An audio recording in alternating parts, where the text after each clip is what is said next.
Have you ever posted a photo of yourself? Maybe you're on a hike or reading a book in some artsy-looking cafe, or maybe it's just a picture of a ridiculously healthy salad with a caption like, "Living for me, I don't care what anyone thinks," and then spent the next hour refreshing your phone every 30 seconds to see who's viewed your story? If you have, congratulations, you're not alone. You're just a perfectly normal human being running on a slightly buggy operating system. It's a beautiful contradiction, isn't it? We declare our independence from the opinions of the crowd, but then we measure the success of that independence by the likes and views from that very same crowd. It's like a vegan who says, "I have zero interest in steak," but then secretly checks a steakhouse's website every night just to see the menu.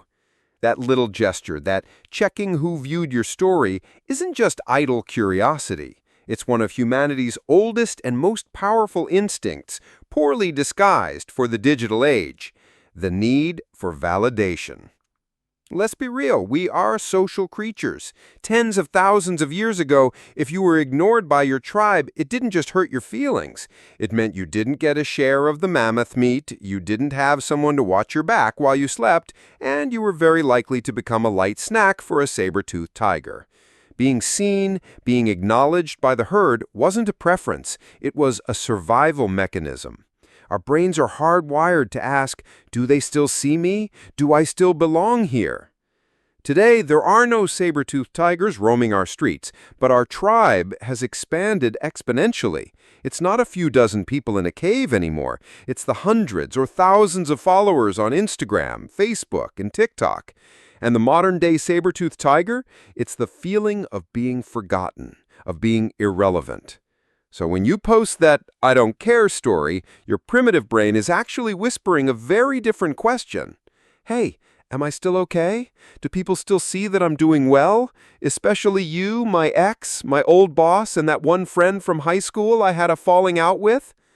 Every single view, especially from the people we're secretly hoping will see it, is like a little dose of Xanax for our anxious social instincts. It's a signal you're still in the tribe, you haven't been left behind, for now. This whole charade is a perfect gateway into a much bigger phenomenon, one of the most entertaining bugs in the human OS: confirmation bias.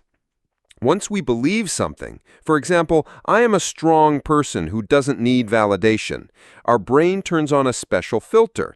It will actively seek out and interpret any piece of information to support that belief, while conveniently ignoring or downplaying any evidence to the contrary.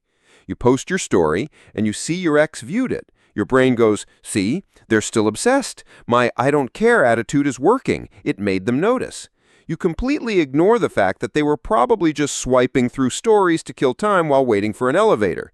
You also ignore the other 200 people who viewed it with no deep, hidden meaning whatsoever.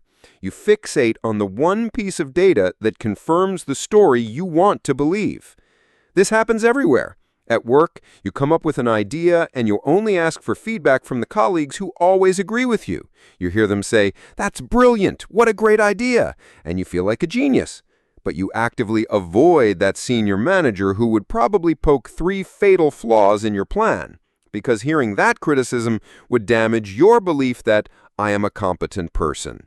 It's so much easier to live inside our own confirmation bubble.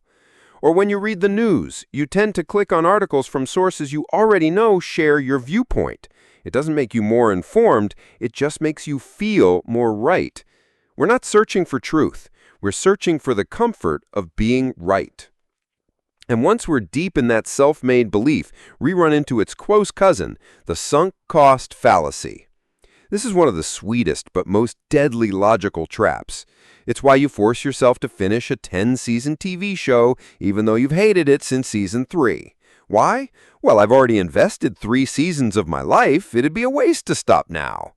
It's why people stay in a toxic relationship. But we've been together for 5 years. We can't just throw all that away. It's why you stick with a job that makes you miserable. I spent 4 years in college and 3 years working in this industry. How can I leave now? Here's the actual logic. The time, effort, and money you've already spent is gone. It's a sunk cost. Your decision now should be based on future benefit, not past investment. But no, our brains hate admitting we made a mistake.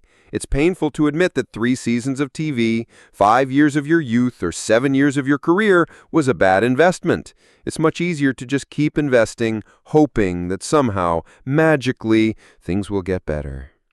It's the same with the personal brand we build online. You've invested so much into this image of a confident, successful, always happy person. So when you have a terrible day, when you feel like a failure, admitting it feels like demolishing the entire cost you've sunk into that image. So you invest in it further. You post a throwback photo from a vacation last year with the caption, "Positive vibes only," when in reality you're curled up in a blanket eating ice cream straight from the carton. The sunk cost isn't just money, it's our ego.